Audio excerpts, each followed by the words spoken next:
بسم اللہ الرحمن الرحیم نحمدہ ونصلی علی رسولہ الکریم۔ اے عزیز، دنیا کی چمک دمک اور عارضی آشائشوں میں ہرگز نہ کھو جانا، کیونکہ اصل اور دائمی زندگی تو آخرت کی ہے۔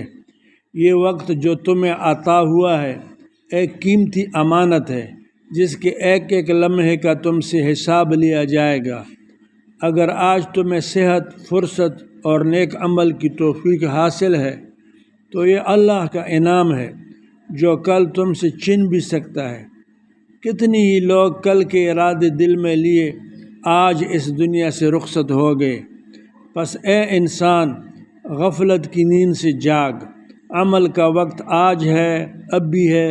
نیکی کا کوئی موقع ہاتھ سے نہ جانے دو، اور آخرت کی تیاری کو اپنی زندگی کا مقصد بنا لو، کیونکہ وہ دن ضرور آئے گا جب نہ مال کام آئے گا، نہ اولاد، اور نہ ہی پچھتاوا کسی کو فائدہ دے گا۔